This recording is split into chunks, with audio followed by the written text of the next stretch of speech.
some of the trends which have been happening, trying to project them into the future as much as we could in consonation with some of the experts that we have from the industry, from the academia, and just trying to see how it impacts higher education.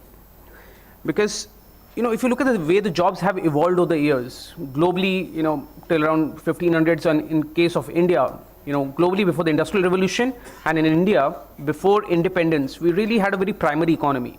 Everyone was either working in very primary trades or in agriculture. So there was a problem when India gained independence. When industrialization happened, there were no trained manpower, and that's where IITs were set up with foreign collaborations. A lot of other institutes were set up, specialized institutes were set up with foreign collaboration. Now, the markets in India and globally have since moved a lot towards services industry. In the last decade or so, the services industry has been literally transformed by technology, and which has led to a lot of new jobs which have come up and a lot of old things which became redundant. A case in point being, the wired telephone is literally in India dying out. Mobile technologies are coming up, mobile applications are coming up. So this entire set of people, there was a wave in India where we had a lot of entrepreneurs running STD booths, where you could go in and, make international calls or interstate calls. Those people probably diverted to selling or working through prepaid revolution. So they had to learn the entire mobile ecosystem. We don't know what the next wave is going to be. And that's where the big problem comes in. We don't know what the future of the job market is. It has been transformed by technology. It has been transformed by a lot of industrial automation. There have been policy reforms, making a lot of things legal, a lot of other things illegal. The socio-political issues have been happening. There's a lot of migration happening, which is taking up a lot of jobs. So in India, for an example, before the IT industry came in, we had a very restrained and a small IT industry. Today, we have one of the biggest manpower in that industry, which has been mostly due to the economic movements around outsourcing. The technology is still evolving. There are loads and loads of new things which are coming up, which are shaping the entire ecosystem, which creates jobs. And what this is resulting in, people today are more aspirational. There are definitely jobs getting redundant, so people need to get reskilled in terms of working professionals. There's a lot of thrust for upward mobility. There's aspirational nature in terms of people. There are new industries which are coming up which require manpower, so people move from one industry to another. And what this has resulted in is the fact that people are spending less and less time in a particular job or in a particular sector.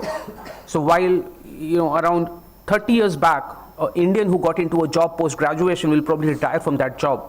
He'll work in that same job or the same industry for 30 years. Today, people whom we hire from EY, possibly in the next 5 years, they probably switch 3 jobs. And some of them move back and forth from the industry to consulting to entrepreneurship. And it puts in a lot of challenge for the higher education system. Because what do you teach people for? Now, what really been happening is the 3 kinds of jobs that you have.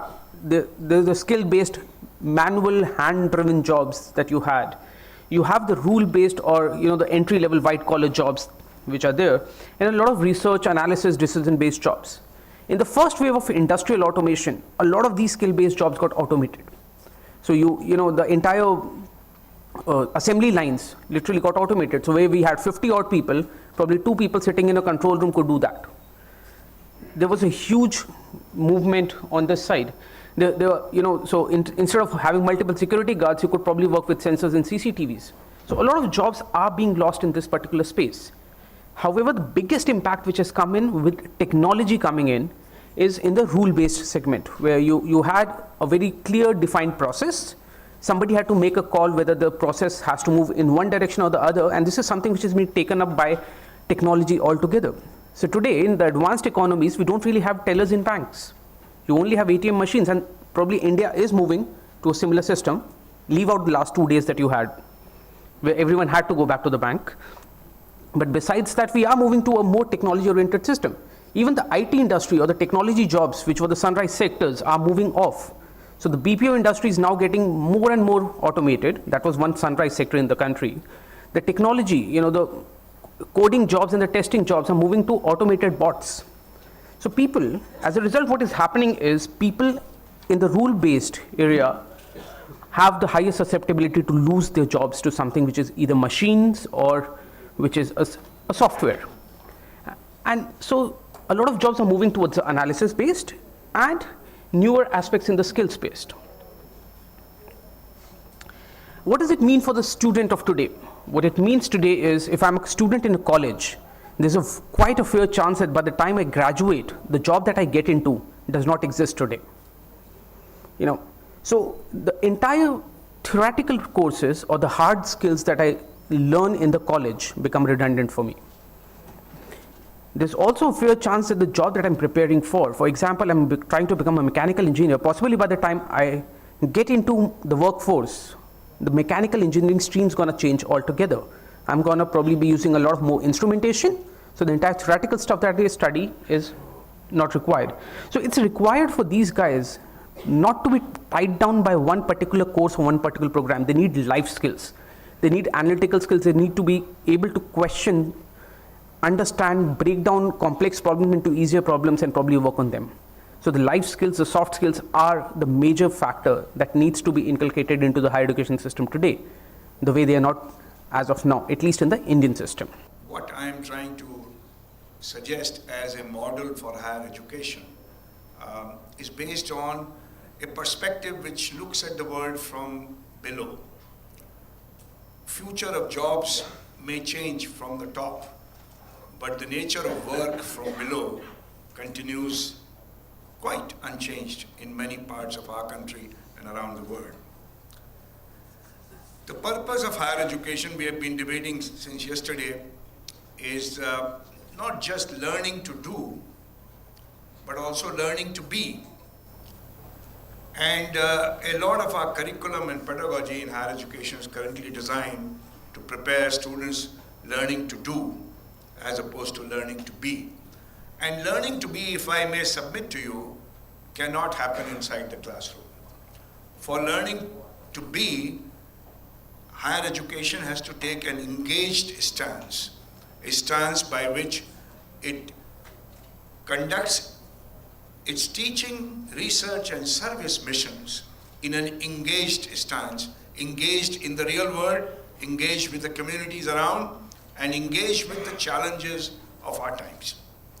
2 days ago, we hosted the launch of the latest UNESCO World Social Science Council's global report, the title of which is Challenges of Inequality.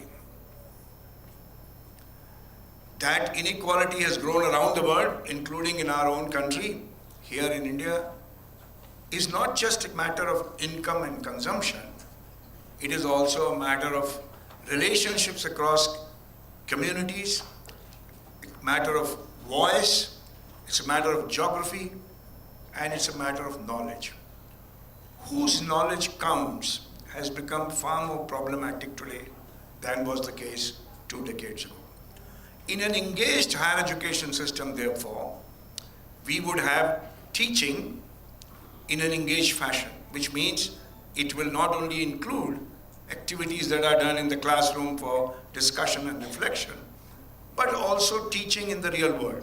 Yesterday, Mr. Munjal talked about 45% of teaching in his university as being experiential learning.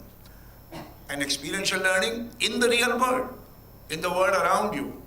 We were discussing in the master class a couple of days ago that how civil engineers who have been learning about cantilever, when challenged to do rural housing designs, had a tough time because they had to do some unlearning in the real world. So when you go to the real world, you do unlearning, and that also prepares you for relearning. Because as many speakers have been saying since yesterday, we have to prepare a future generation of citizens who are global in perspective, but locally rooted.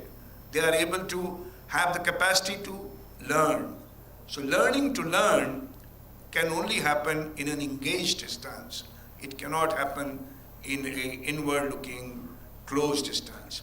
The same principle could be applied to research. Engaged research will imply learning from others who may not have written a book. The best hydrology you can learn is from those who practice water harvesting. They have not written a book, but they have practical knowledge over generations. Yesterday we talked about yoga and Ayurveda and other sciences, very little of which has been codified into books. It's a body of practice and knowledge over generations. So engaged research will also present research questions that may be of relevance to society. Sustainable Development Goals have been committed to 2030 agenda by all our countries, governments around the world. What is the role of engaged research in Sustainable Development Goals? Which universities, which higher education institutions are preparing their students to look at problems of the world from Sustainable Development Goals framework as opposed to from the disciplinary framework of political science, sociology, economics, public administration, mechanical engineering, and of course, law. The real world does not have disciplinary boundaries. And we have talked about multidisciplinarity in our teaching, but it does not happen in the classroom. It only happens in an engaged stance. So finally, the point about service mission. So we talk about teaching, we talk about research, and we talk about service mission. I'm delighted to hear about the University Social Responsibility Initiative that is taking place in Taiwan. But I want to urge you to look at the stance of social responsibility in service. We tend to assume that what we know inside the university is what we are going to teach to the rest of the world. May I suggest to you, for example, that protection of environment in India and many countries around the world happens by those who have never been to university, while its destruction happens by the lifestyles of those who have been in the university. So there may be a lesson or two from those who are not inside the university. So service is not merely charity. Service is also mutual learning and empowerment. So the point that I'm trying to suggest to you is that if we look at higher education in an engaged stance, then we prepare our students to be ethical global citizens who learn to do, who learn also to be, living in diversity and in harmony with nature, and learning to learn. I want to begin with myself. For almost 30 years, I was also a university professor. And so now I find myself shifting to a policy division in a UN Economic Commission. And it has really given me pause about myself, what I have done in the past as a teacher, and to relate to what Rajesh was just saying, what happens in the classroom and what the interface with policy is. At the ECA, we have been very concerned with Africa's structural transformation. As we know, Africa is a very rich continent. If it's about mineral wealth, we're talking about a lot. 12% of the world's oil resources, 40% of the gold, etc. It is home to about 60% of the world's utilized arable lands, and it has vast timber resources. And yet together, it accounts for just about 1% of global manufacturing, and because we know that countries are constrained by the absence of strong industries, etc. I feel comfortable talking about Africa here as almost a homogeneous whole, because I'm in India, which is a subcontinent by itself, so I know that you understand. It's not just, Africa is not one country, but I can still talk about it. And so for many years now, ECA has been arguing that African economies need to be structurally transformed. But we also know that for this structural transformation to occur, higher education has a very big role to play. There is no country in the world which has done it without all its resources, human and otherwise. And we know that in Africa since the 1960s, the infrastructure for higher education has existed, but it has been seriously constrained. And I think that from yesterday to today, I've had many familiar issues about weak governance and management, low quality and relevance, limited opportunities, particularly for the poor and those in rural areas, as well as women, and inadequate financing. At the same time, if we look at enrollment in tertiary education in Africa, it has really grown.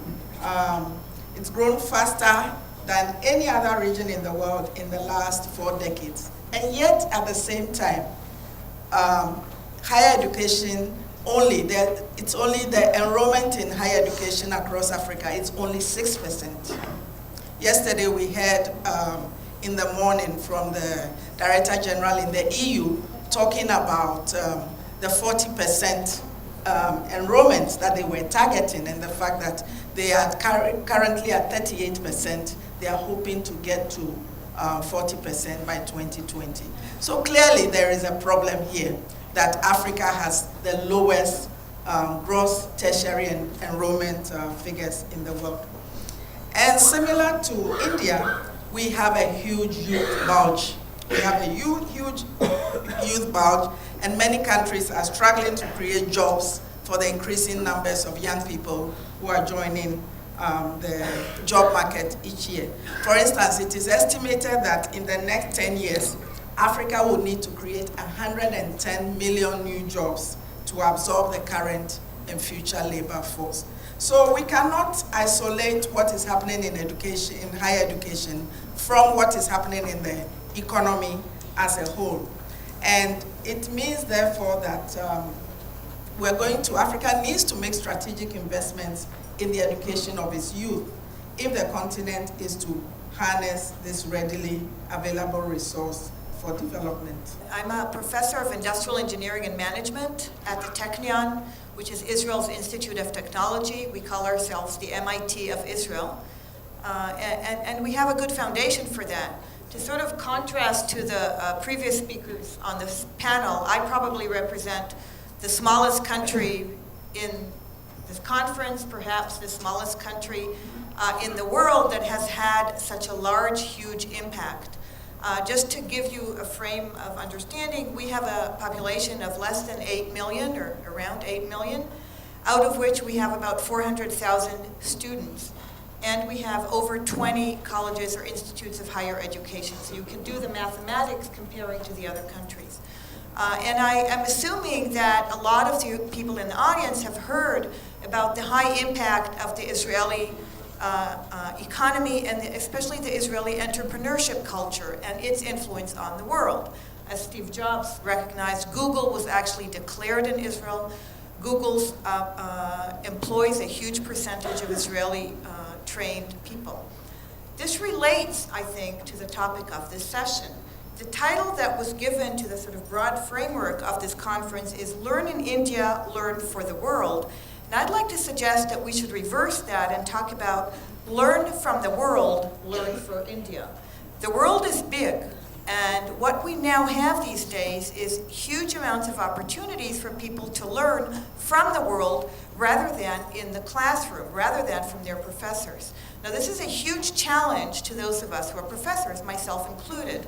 When you stand in a classroom today in the Technion, in my own university, my students are sitting there with their iPad or their iPhone or their laptop or 2 of these or 3 of these and challenging me, looking up anything that I am saying on the internet and saying, whoa, you know, you're really right, which is the good news. They can also be saying, hey, you know, I'm seeing here something that challenges what you just said. This is a real threat to those of us who are in the hardcore mainstream industry of higher education, but I really think this is the important message that we should all internalize. What we need are students who are motivated to do exactly that. The beauty of our culture in Israel is that our students come to the university with that inclination to challenge, to test, to ask, to look for additional sources. So yes, they must read books. I do not stand here to say we should not read books. I continue to read books. I expect my students to read books. But I expect my students, and I expect all of our collective students, to challenge those books and to look for themselves, by themselves, for additional sources of information which are out there. You spoke about, and I totally appreciate that, we should educate people to be. I would say we should educate people to learn and to think, which is totally different from educating them to know. Knowledge is not really something that you bring with yourself. What you bring with you is the ability to find knowledge, to find information. Now let me tell you about the startup industry in Israel and how it works. A lot of it inspired by the university, by the students of my home university, by the Technion. And let me not forget to invite all of you to our lovely booth, which are in the exhibition. All of our institutions are represented there. Please do drop by. When you go to an interview in any of the high-tech industries today, all of Israel's, and this is true worldwide, they may look at where you graduated from. They may look at your grade point average. Maybe, more often than not, they do not. They will look and they will give you an assignment. They will say, here's a problem. How many windows are there in a New York City block? Now think about that. Does anybody have an idea? How many windows are there? How many doors are there in a Delhi block? We've all been in Delhi for at least 3 days by now. A lot of you have lived in Delhi. We have no idea. And the point is not to look it up on Google. These are the types of questions Google will not have an easy way of answering. The point is that a student, a good person, a well-educated person, should be able to think through the question and say, okay, let me think this through. How many people are there in Delhi? I don't know that, but Google will give me that. Given this information, what can I make of it to reduce it down to a city block? This is the type of stuff, this is what algorithms are very good at. And we do not teach people an algorithm for calculating windows. We teach people an algorithm for calculating math, for working with mathematical constructs. Doesn't mean everybody needs to know algorithms. It only means people need to think, hey, I know somebody who knows algorithms. Let me find this person. He will solve this problem for me. This is another thing that our country is so good at, which is why we've been so successful. And this is another thing that I think we need to train people at. Not assume you know everything yourself. Humble. Humbleness is one of the beauties of India, which is why we love India so much. Modesty, as well as respect for other people, or which comes with respect for other people who may have additional knowledge. This is where the community steps in. Knowledge is a community-based issue. This is the beauty again of Israel. Israel is an extremely community-based country. We are so community-based, we sometimes hate it. We run away, we escape to India, to this big country where nobody knows us and we can have a much easier life, or be by ourselves for a little while. But growth, development comes only out of community and only out of knowledge that comes from these huge interpersonal interactions. My tact on what I'm going to say is going to be a little different than the others because Laureate is actually the world's largest network of higher education institutions. So what I want to encapsulate is a little bit of what everybody has said, and more importantly reflect it in what Laureate is actually doing in terms of the evolving models and what we are delivering in different countries so that people can get a sense of how others can evolve that. Just quickly touching upon, from yesterday and today, everybody's talked about the rapid pace of disruption being caused by the fourth industrial revolution. And obviously that has implications on not just the skills required in the job market, but also the educational institutions. So in that context, both are so inextricably related that you can't separate one for the other. Nobody can say, this is the responsibility of the company, or this is the responsibility of the higher education institution. So what I'm going to try and say is, when you look at higher education models today, they're largely focused on, the left brain, the cognitive side. And I think more importantly, lots of people have touched upon the life skills, the soft skills, etc., which is the right brain. And I think that's where both companies and higher education models need to evolve to, focusing on leadership, focusing on communication skills, focusing on empathy, ethics, and many other skills of this nature, and how do we provide that in educational institutions. I wanted to highlight a very interesting model that's around the globe. It's still a small effort. I don't know how many people have heard of something called the Minerva project in the US.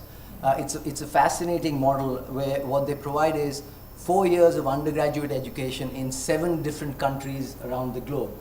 And the entire education is pretty much online. And then, lots of people touched upon the role of faculty. The faculty's role has been dramatically changed here as a facilitator. You just talked about knowledge is not what you know, it's the access to the iPad is how the faculty's role is really helping, analyze that information and taking that forward. So dramatically what's happening is the faculty's role in terms of being comfortable with technology, online, etc. is changing. With that, I'll just spend a few minutes on Laureate and what Laureate is doing so that can be examples for people, examples for regulators in India, in what successful and changing models that are evolving around the world. Like I mentioned, Laureate is the largest higher education entity in the world. We are in 28 countries. We have over 70 academic institutions with over 1 million students. Very, very strong in Latin America. And then what I'll highlight is just 3, 4, 5 examples in different countries that we are doing. If you look at our campuses in Australia, we've truly in one campus busted all the walls, literally speaking. There are no classrooms in that campus actually. It is living room learning, to say, in many ways, where the facilitation between the faculty and students is very open. There are no offices for faculty there. It's hot seating for faculty. You've got storage spaces, etc. And we were very apprehensive when this came out. And largely with faculty and students, it turned out to be that the students adapted very quickly to that. Faculty, we took a little bit more learning in that context. At that university, at that college, we actually today deliver 70% of all the education online. And why I'm bringing some of these points out is, and it's very effective. The employability ratios there are over 90%. So what I'm trying to say is that from a regulatory standpoint, we have our perceived notions of what can work and cannot work. It's obviously working phenomenally well there. In another university, what we've done is everybody talks about internships for students. We're actually giving faculty internships now. The faculty is going for, I think, 6 or 8 week internships in vacation time to actually unlearn and relearn what's happening in the real world. And then that's how they're imparting education to students. It's a lot more topical. At our universities in Peru, almost 60% of our faculty is part-time. They're all people working. They come teach for a few hours every day and they go back. So what they're helping students do is take real-world learnings and adapt. And a lot of it is done in case study basis, etc. And it's working again phenomenally well. We have the largest private university in Peru. We've started looking at virtual labs. So even for engineering, there's a certain element of lab stuff that we're doing on a virtual basis, like a voltmeter showing the finger moving. We're doing that. So to Pramad's question, if India has to go to 30% GER, 42 million people in higher education, we are at 30 million today. I think various estimates, and this is the target by 2020, you need $100 billion of investment. It's never going to happen in physical infrastructure. It's got to be online. It's got to be what students want. Student wants to be able to take exams at different points in time. Suchindra talked about the fact that it's not about the age of the student. It's about when you believe you're ready to take the exam. Can you have online proctored examination? We are doing that at some of our universities. Internships across the Laureate network. We have an internal goal of 25% hybridity, hybrid blended online offerings. And these are as per regulations in various countries, and it's working really, really well. I won't take much more time. One very important thing Laureate has also done across the globe is we've implemented something called the LPA. It's the Laureate Professional Assessment.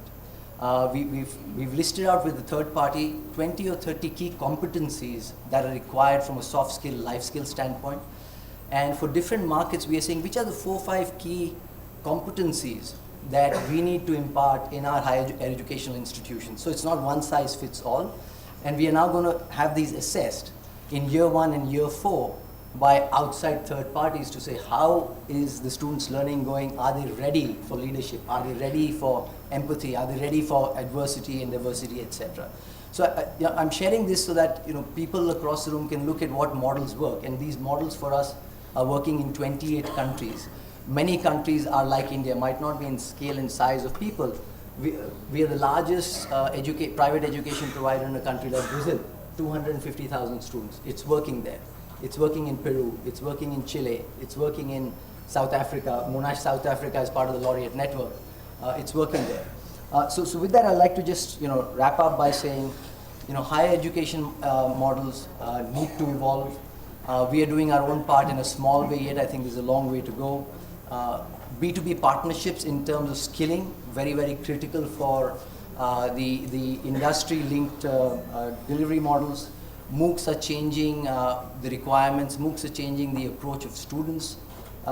So keeping all that in mind, I would like to just end up by saying it can be done.